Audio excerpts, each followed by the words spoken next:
Assalamualaikum warahmatullahi wabarakatuh. Sahabat sehat, selamat bertemu lagi dengan Rumah Akreditasi. Rumah Akreditasi adalah rumah tempat kita belajar, bertanya, dan berdiskusi masalah akreditasi. Kali ini kita melanjutkan tutorial tentang tata laksana survei bagian yang kedua ya. Jadi kemarin tutorial tentang tata laksana survei belum selesai, jadi masih bersambung. Jadi ini adalah tata laksana pelaksanaan survei bagian yang kedua ya, bersama Dr. Yanto, Surveyor FKTP.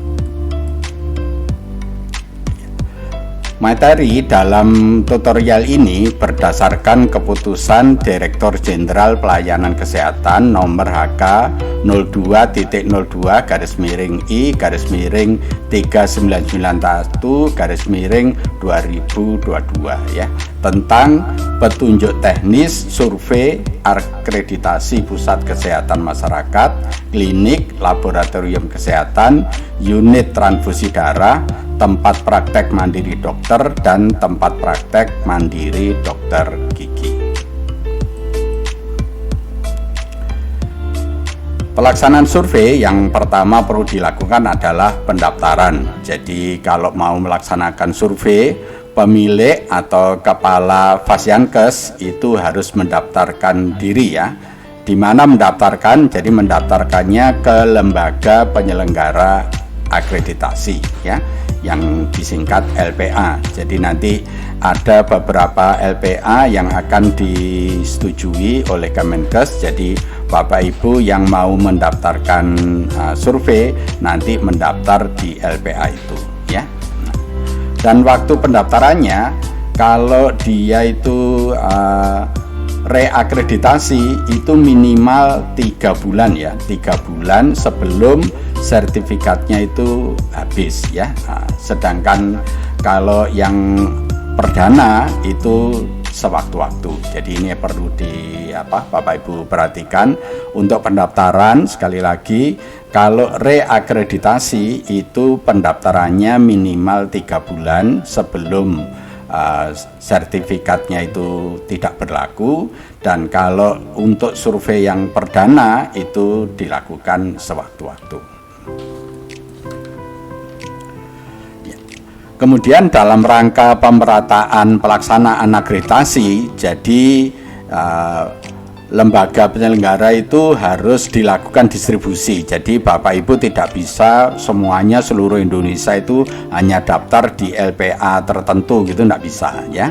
Nanti soalnya kalau hanya semuanya mendaftar di satu LPA, nanti antriannya akan panjang. Jadi nanti kelihatannya Kemenkes itu akan mengatur distribusi ini sehingga semua LPA itu meratap gitu ya. Jadi supaya akreditasi ini bisa berjalan dengan lancar ya.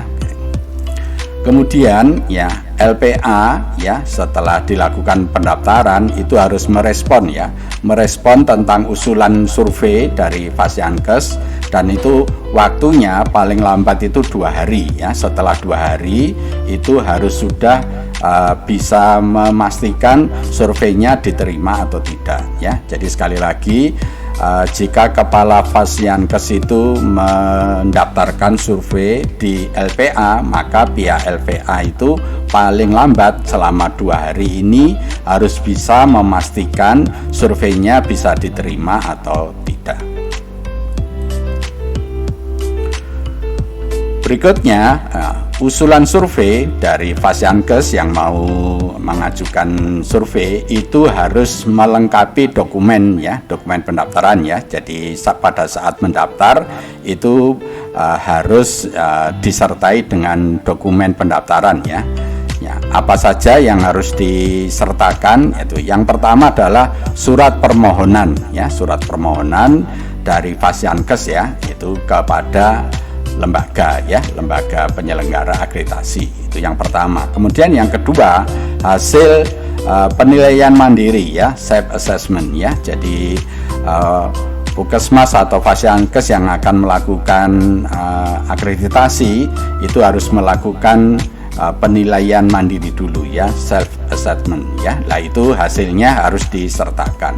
Kemudian bagi yang reakreditasi itu juga harus menyertakan PPS ya, perencanaan perbaikan strategis ya. Itu merupakan dokumen ketiga yang harus disertakan ya. Serta yang keempat adalah melampirkan surat usulan Dinas Kesehatan. Itu jika yang mau maju itu puskesmas. Jadi ini khusus bagi puskesmas ya. Jadi khusus bagi puskesmas ada tambahannya harus melampirkan surat usulan dari Dinas Kesehatan ya. Jadi ini beberapa dokumen yang harus disertakan pada saat pendaftaran. Ya.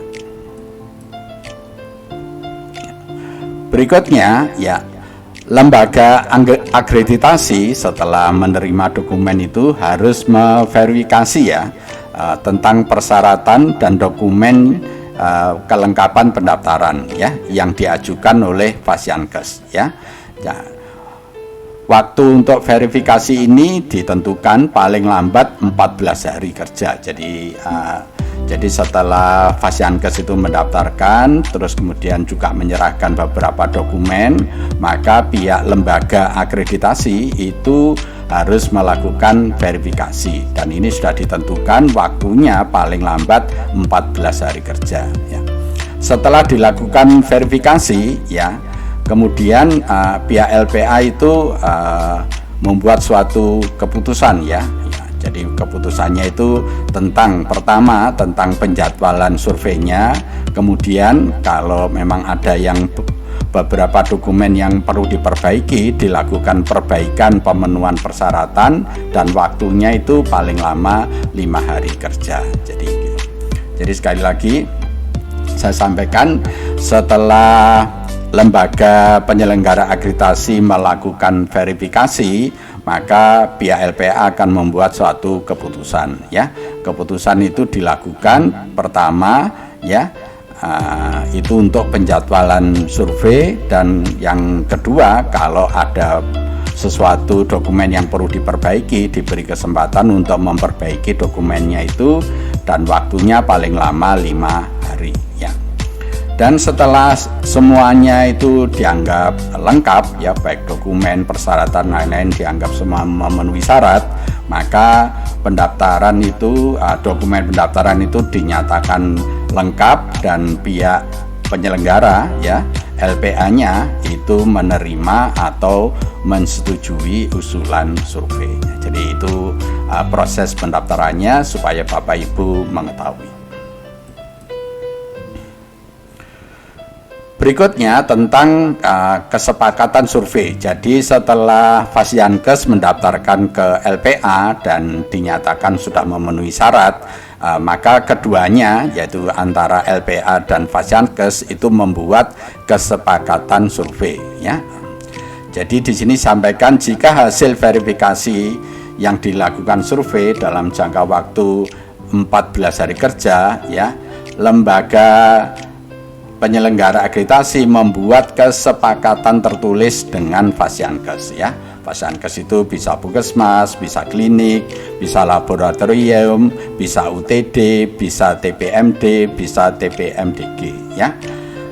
Apa kesepakatannya? Ya, kesepakatannya itu minimal ya, tentang kapan tanggal pelaksanaan survei dan berapa biayanya. Itu ya, itu minimal ya, minimal kesepakatan itu tentang tanggal pelaksanaan survei dan tentang pembiayaannya ya.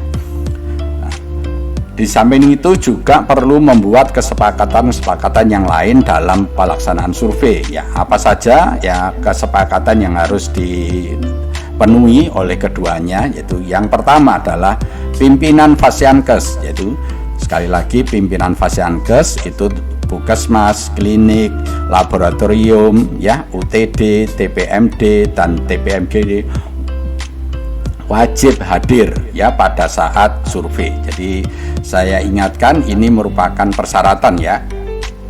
Jadi kepala Fasiankes itu wajib hadir pada saat dilakukan survei, dan itu tidak boleh meninggalkan tempat ya, kecuali dalam kondisi darurat. Nah, ini kesepakatan pertama. Soalnya kalau kesepakatan ini tidak dipenuhi, maka survei itu bisa dihentikan. Jadi tolong pihak Fasiankes untuk memperhatikan persyaratan nomor 1 ya.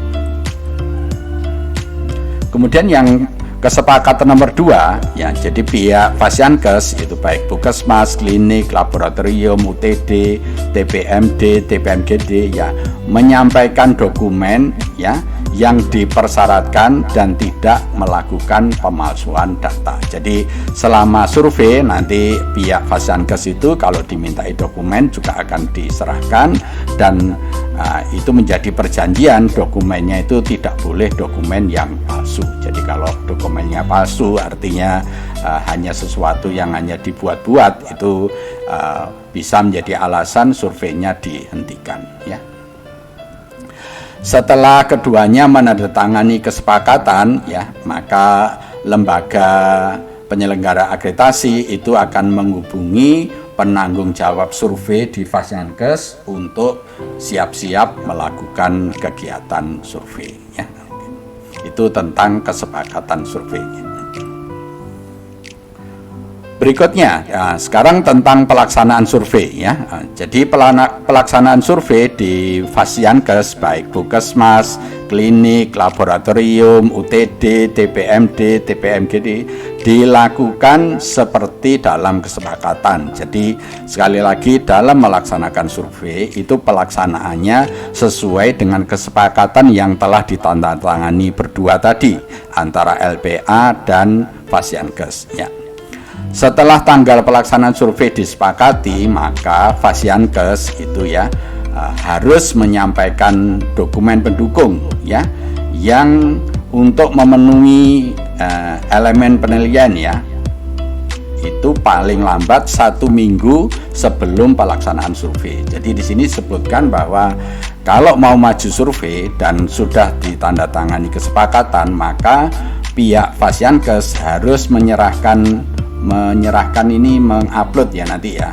Jadi nanti diupload ya, lewat internet itu dokumen-dokumennya itu waktunya 1 minggu sebelum pelaksanaan survei ya, melalui link. Jadi ini ada linknya ditentukan nanti yang diberikan oleh lembaga itu, dan itu dapat diakses oleh Sistem Informasi Nasional Akreditasi Fasiankes yang disebut SINAP ya. Jadi nanti sekali lagi dokumen itu yang ada di Fasiankes itu harus diupload, linknya nanti diberitahukan ya oleh lembaga penyelenggara akreditasi, dan itu bisa diakses oleh SINAP ya. SINAP ini punyanya Kemenkes ya. Jadi itu perlu diperhatikan dalam pelaksanaan survei nanti. Kemudian dokumen implementasi. Jadi implementasi itu dokumen-dokumen selain regulasi ya, sebagai pendukung pemenuhan elemen penilaian. Itu kalau reakreditasi itu harus disiapkan 1 tahun ke belakang. Jadi maksudnya Bapak Ibu ya, Fasiankes ya, kalau mau maju tahun misalnya 23, berarti dokumen-dokumen pada tahun 22 1 tahun itu harus dilengkapi. Itu khusus untuk reakreditasi. Sedangkan untuk yang akreditasi perdana itu 3 bulan ke belakang. Jadi kalau mau maju bulan Agustus berarti 3 bulan ke belakang, berarti bulan Juli, bulan Juni, dan bulan Mei gitu ya. Jadi 3 bulan ke belakang itu khusus kalau maju survei yang perdana. Sedangkan kalau maju survei reakreditasi ya, dokumen yang harus disiapkan adalah 1 tahun ke belakang ya. Kemudian setelah itu ya, lembaga penyelenggara akreditasi akan membuatkan ya surat tugas ya, surveyor ya. Jadi nanti ada 2 surveyor yang akan ditugaskan untuk melakukan survei di Fasiankes ya. Jadi yang memberikan tugas itu adalah lembaga ya. Kalau dulu yang memberikan surat tugas itu kan dari Kemenkes ya. Nah, tapi sekarang yang memberikan tugas itu nanti akan dari lembaga ya, lembaga penyelenggara akreditasi ya, yang nanti akan ditentukan oleh Kemenkes. Ya. Kemudian lembaga penyelenggara akreditasi yang menerima data itu, yang menerima data dari Fasiankes itu wajib menjaga data itu ya. Berarti tidak boleh data itu sampai keluar dari lembaga. Artinya tidak boleh diberikan kepada siapapun ya. Jadi ini merupakan suatu perjanjian juga. Jadi data-data yang dari Fasiankes yang mau maju survei itu datanya tidak boleh diberikan pada siapapun. Artinya pihak lembaga harus menjaga data itu ya. Jadi ini perlu diperhatikan oleh lembaga dan oleh Puskesmas supaya tahu. Ya. Berikutnya pelaporan hasil survei. Jadi kalau survei sudah selesai ya, laporan hasil survei akreditasi itu ya dilaporkan atau dikirim paling lama 2 hari ya. Jadi surveyernya tadi kan 2 ya, setelah itu melaksanakan survei dan hasilnya harus dilaporkan itu paling lama 2 hari ya, 2 hari kerja setelah survei ya. Yang melaporkan adalah ketua timnya ya. Di mana melaporkannya ya, melaporkannya itu pada ini ya, pada lembaga tapi bisa diakses oleh Sinap ya, kepada aplikasi Sistem Informasi Nasional Akreditasi Fasiankes disingkat Sinap. Jadi nanti melaporkannya ke Sinap ini ya. Kemudian laporan tersebut dikirim melalui aplikasi Sinap disertai data atau dokumen pendukung, juga disertai juga foto kegiatan. Ini yang melakukan nanti lembaganya ya. Berikutnya ya, apabila ini ya, tadi kan waktunya 2 hari. Apabila dalam waktu 2 hari setelah survei ya, surveyor itu mengalami kendala tidak bisa mengirim laporan melalui Sinap ya, maka sebagai penggantinya harus mengirim lewat email. Jadi itu persyaratan ya. Jadi ini diberitahukan oleh Bapak Ibu surveyor jika dalam 2 hari mengalami kendala ya, tidak bisa mengirim laporannya lewat Sinap, maka Bapak Ibu surveyor mempunyai kewajiban untuk mengirim data itu lewat email ya. Nanti setelah kondisi itu memungkinkan, surveyor itu harus mengirimkan laporannya kembali melalui Sinap ya, agar nanti pihak Kemenkes itu bisa menerbitkan sertifikat akreditasi yang elektronik. Jadi yang pelaporan ini yang mempunyai tugas adalah para Bapak Ibu surveyor ya.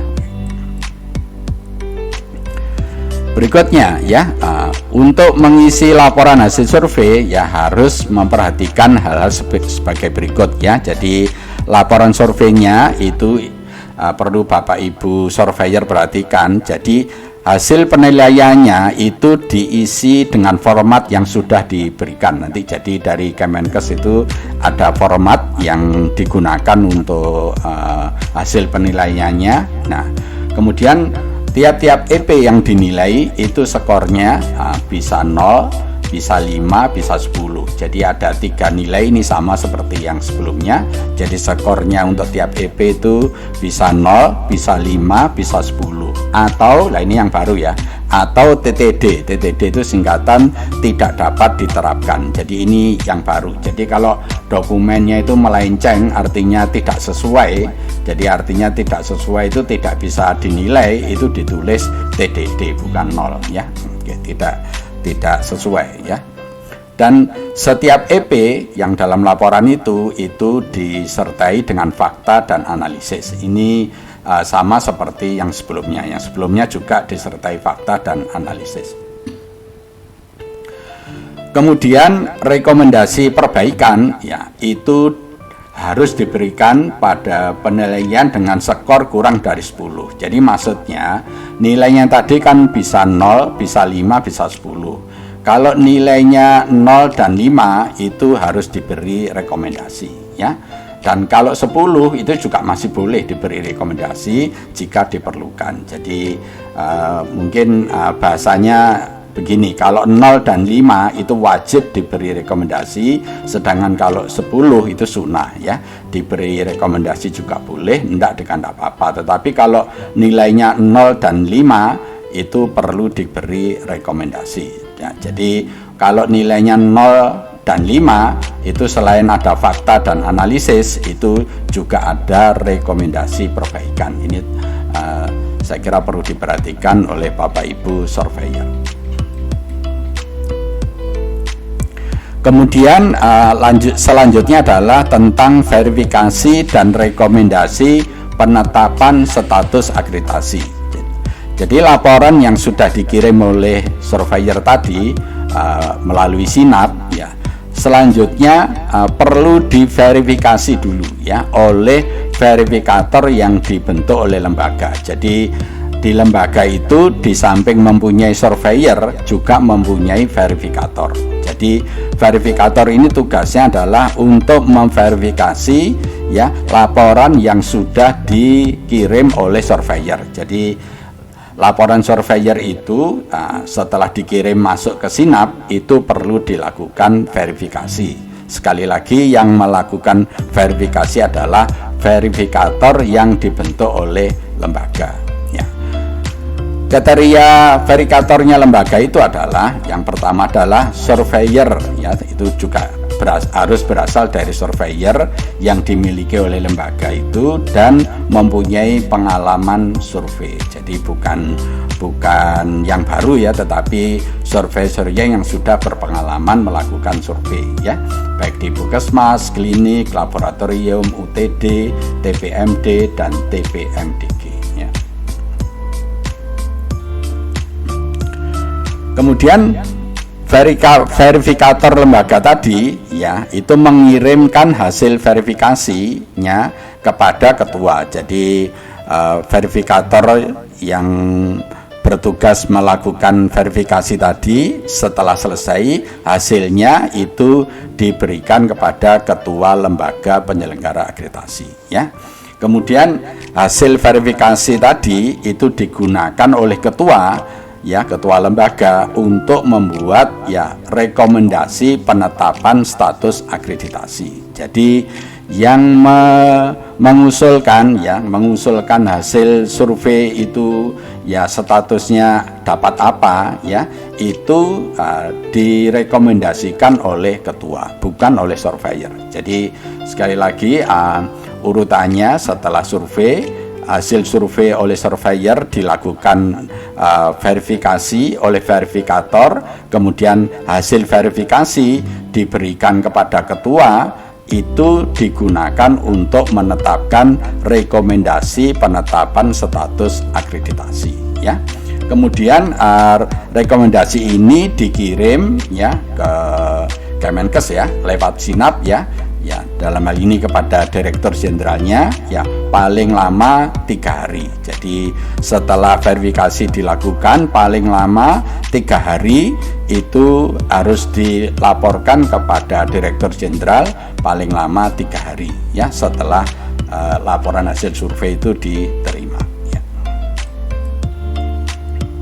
Sekarang penetapan status akreditasi ya. Jadi setelah ketua lembaga tadi mengirimkan rekomendasi, maka Direktur Jenderal ya pelayanan kesehatan itu akan menetapkan status akreditasi berdasarkan rekomendasi yang diberikan oleh ketua lembaga ya. Nah nanti yang menetapkan sekali lagi adalah Direktur Jenderal, nanti statusnya apa, dan setelah itu dikeluarkan sertifikatnya ya dalam bentuk sertifikat akreditasi elektronik ya, jadi e-sertifikat ya.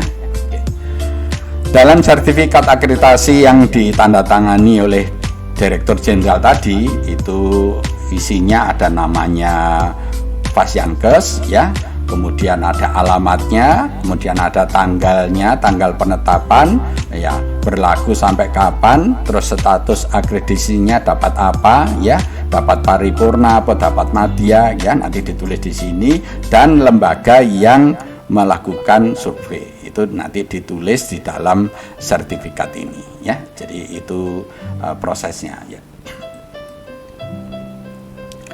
Sertifikat akreditasi elektronik dan rekomendasi hasil survei, ya, dikirim oleh Kementerian Kesehatan kepada puskesmas, klinik, ya, kepada Fasiankes, ya, itu juga melalui SINAP. Jadi nanti rekomendasi hasil survei, sertifikat survei itu diberikan kepada puskesmas, diberikan pada klinik, ya laboratorium, UTD, TPMD, TPMDG itu melalui SINAP. Jadi berarti Bapak Ibu Fasiankes nanti kalau mau mendownload sertifikatnya berarti kelihatannya lewat SINAP ini, ya, di-download terus baru di-print gitu, ya. Nah, pada puskesmas, klinik, laboratorium kesehatan, UTD, TPMD, dan TMGG yang direkomendasikan tidak lulus, berarti ini khusus pada Fasiankes yang dinyatakan tidak lulus, maka pemberitahuannya itu juga dilakukan melalui SINAP. Jadi ya, sebetulnya pemberitahuan lulus dan tidaknya sekali lagi dua-duanya juga melalui SINAP ini, ya. Kemudian penerbitan sertifikat akreditasi elektronik, ya, dan surat pemberitahuan kelulusan itu dilakukan paling lambat 14 hari kerja setelah survei dilakukan. Jadi proses ini akan cepat, ya, tidak seperti sebelumnya kadang-kadang sampai berbulan-bulan statusnya tidak keluar, tetapi dengan aturan yang baru ini setelah survei dalam waktu 2 minggu, ya, paling lama 2 minggu status akreditasinya sudah keluar, ya. Mau dapat paripurna atau dapat madya atau dapat utama itu akan keluar dalam waktu 14 hari paling lama, ya. Kemudian setelah statusnya keluar, ya, ini ada kegiatan pasca akreditasi. Jadi Fasiankes, ya, setelah dinyatakan lulus, ya, itu wajib membuat, ya, ini PPS. PPS itu program perbaikan strategis. Jadi Fasiankes, yaitu sekali lagi baik puskesmas, klinik, laboratorium, UTD, TPMD atau TPMDG setelah dinyatakan lulus, setelah mendapatkan status akreditasi, sekali lagi harus membuat PPS, yaitu program perbaikan strategis, ya. Itu nanti disampaikan kepada lembaga akreditasi, ya, juga kepada dinas kesehatan, ya, baik di dinas kesehatan kota maupun dinas kesehatan provinsinya. PPS ini itu akan digunakan sebagai bahan, ya, untuk melakukan monitoring dan evaluasi, ya.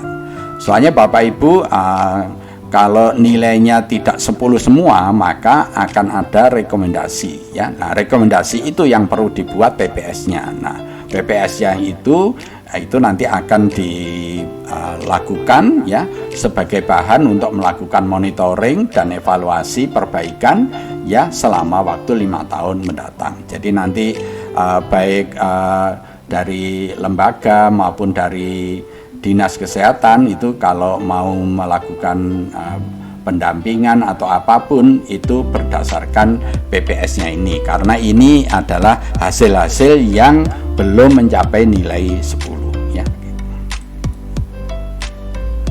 Kemudian berikutnya adalah umpan balik pelaksanaan survei akreditasi. Nah, ini berbeda dengan yang sebelumnya tidak ada, jadi tolong diperhatikan. Pihak Fasiankes, ya, baik puskesmas, klinik, laboratorium, UTD, TPMD dan TPMGD wajib mengisi formulir umpan balik pelaksanaan survei. Jadi maksudnya nanti setelah survei pihak Fasiankes itu wajib mengisi formulir, ya, jadi nanti ada formulir yang disediakan oleh Kemenkes untuk umpan balik pelaksanaan survei. Nah, ini mengisinya ini menyampaikannya juga melalui SINAP. ya. Jadi mengisinya umpan balik itu juga melewat sinap. Jadi paling lambat waktunya adalah 7 hari setelah sertifikat itu diterima. Jadi ini jangan lupa pihak Fasiankes setelah mendapatkan sertifikat akreditasi itu perlu membuat ya atau mengisi ya formulir umpan balik paling lama 7 hari. Ya, berikutnya tentang penundaan survei. Jadi survei itu bisa ditunda ya. Nah, ini ada beberapa nanti penyebab yang menyebabkan survei itu ditunda. Jadi pihak Fasiankes ya itu dapat menunda jadwal ya. Penundaan ini tanpa didenda dan tanpa ganti rugi bila yang diperbolehkan itu bila itu keadaan force majeure ya. Jadi jika keadaannya force majeure itu antara lain misalnya ada bencana alam ya, itu berarti penunda survei itu bisa ditunda dan itu tidak dikenai denda atau ganti rugi. Atau misalnya terjadi mogok kerja, jadi pegawai puskesmas atau pegawai klinik mogok semua sehingga tidak bisa operasional, itu juga diperbolehkan untuk menunda survei. Jadi hanya 2 keadaan ini yang dibolehkan untuk menunda survei. Kemudian ya keadaan penundaan jadwal itu ya harus dituangkan dalam kesepakatan. Jadi karena sekarang itu ada penundaan survei, jadi sebelum survei itu dilaksanakan pihak lembaga dan pihak Fasiankes itu harus membuat kesepakatan. Jadi kesepakatan apa yang bisa membuat survei itu ditunda ya. Dan penyampaian penundaan itu disampaikan oleh Fasiankes kepada lembaga itu paling sedikit ya 7 hari kerja. Jadi 7 hari kerja juga melalui sistem sinap ya sebelum tanggal pelaksanaan. Sekarang penghentian survei. Nah, ini juga perlu Bapak Ibu ketahui bagi Fasiankes yang nanti melaksanakan survei itu bisa dihentikan ya. Nah, jadi bisa dihentikan artinya ya bubar. Jadi surveinya bubar itu bisa dilakukan ya. Bagaimana? Nah, ini perlu Bapak Ibu ketahui. Jadi di sini sebutkan kegiatan survei akreditasi akan dihentikan bila Fasiankes ya tidak mematuhi ketentuan kesepakatan. Jadi tadi kan antara lembaga dan Fasiankes kan membuat kesepakatan. Jika kesepakatan itu tidak dipenuhi oleh Fasiankes selama survei, maka survei itu akan dihentikan ya. Yang perlu Bapak Ibu ketahui. Nah, di sini sebutkan pembiayaan survei akreditasi yang dikeluarkan ya oleh Fasiankes tidak dapat dikembalikan ya kalau kegiatan survei itu dihentikan ya. Jadi sekali lagi jika survei itu dihentikan ya oleh lembaga ya karena Fasiankes menyalahi kesepakatan, maka penghentian atau pembubaran survei itu biayanya tidak dapat dikembalikan. Ini untuk diketahui supaya Bapak Ibu di pihak Fasiankes untuk mengetahui ini. Kemudian ya lembaga penyelenggara akreditasi kemudian menyampaikan penghentian survei itu kepada Puskesmas ya, kepada Fasiankes ya, baik Puskesmas, klinik, laboratorium, UTD, TPMD atau TPMGD ya, disertai alasannya kenapa surveinya dihentikan dan tembusannya kepada menteri ya, dalam ini kepada Direktur Jenderal ya, juga kepada Dinas Kesehatan Provinsi dan Dinas Kesehatan Kabupaten Kota. Jadi supaya semuanya mengetahui harus ditembusi kalau ada penghentian pelaksanaan survei ya. Kemudian Puskesmas, klinik, laboratorium, UTD, TPMD dan TPMGD yang telah dihentikan surveinya itu ya harus mendaftarkan lagi untuk dilakukan survei ulang. Jadi yang sudah dibubarkan tadi kalau mau mengajukan lagi ya harus daftar lagi ya. Jadi harus daftar lagi. Jadi yang sudah dihentikan tadi ya berarti sudah selesai. Kalau masih mau maju akreditasi berarti ya harus didaftar lagi, maksudnya begitu. Ya. Sekarang tentang perubahan dan pencabutan sertifikat status akreditasi. Ya, jadi status akreditasi itu bisa dicabut ya. Ada beberapa alasan ya kenapa ya pencabutan status itu dilakukan. Yang pertama itu jika ada penyesuaian ya, atau memang ada hal yang perlu dicabut ya berdasarkan peraturan undang-undangnya. Jadi nanti kalau ada kebijakan bahwa status itu harus diperbaiki atau harus dicabut, yaitu dibolehkan ya. Jadi ada dasar hukumnya kenapa status akreditasinya itu dicabut ya. Atau bila Fasiankes itu telah mendapatkan status akreditasi yang baru ya, itu pada saat dia mengajukan banding atau pada saat melakukan peningkatan status ya. Jadi nanti kalau Fasiankes itu mengajukan banding dan mengajukan peningkatan status dan kebetulan berhasil, artinya berhasil itu misalnya dari madya ke utama atau dari utama ke paripurna, berarti status yang lama itu akan dicabut dan akan diberikan status yang baru ya. Dan juga apabila terjadi perubahan perizinan berusaha. Jadi kalau perizinan berusaha ini berubah ya, namanya berubah ya, kemudian pemiliknya berubah, berarti itu juga perlu dicabut kemudian diganti yang baru. Dan khusus untuk kalau ada perubahan perizinan ini itu tidak dilakukan survei ulang, jadi cukup diganti saja, jadi tidak dilakukan survei ulangan. Jadi surveinya statusnya masih berlaku walaupun terjadi pergantian nama pemiliknya.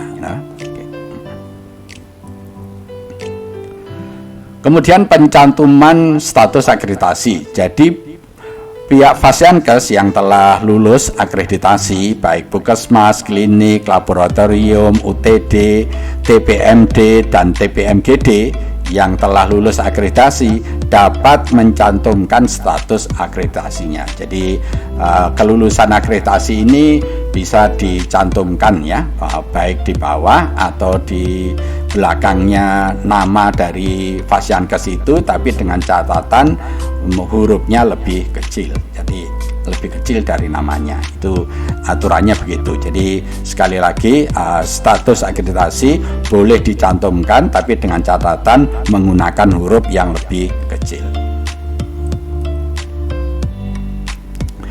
Demikian ya Bapak Ibu tutorial yang bisa saya sampaikan. Mudah-mudahan dengan tutorial ini Bapak Ibu sudah menjadi jelas dan mengerti tentang tata laksana survei yang baru ya. Banyak hal-hal yang baru yang Bapak Ibu perlu ketahui sehingga sekarang perlu menyiapkan diri sehingga siap untuk dilakukan akreditasi. Terima kasih telah menonton video ini. Jika video ini Bapak Ibu anggap baik, beri kami like dan jangan lupa subscribe sehingga Bapak Ibu tidak ketinggalan kalau kami upload video yang baru.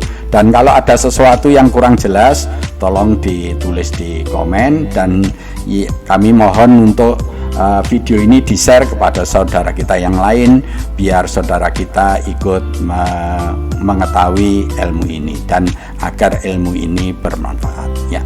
Lebih kurangnya saya mohon maaf. Mari kita tutup tutorial kali ini dengan baca hamdalah. Alhamdulillahirabbil alamin. Wassalamualaikum warahmatullahi wabarakatuh.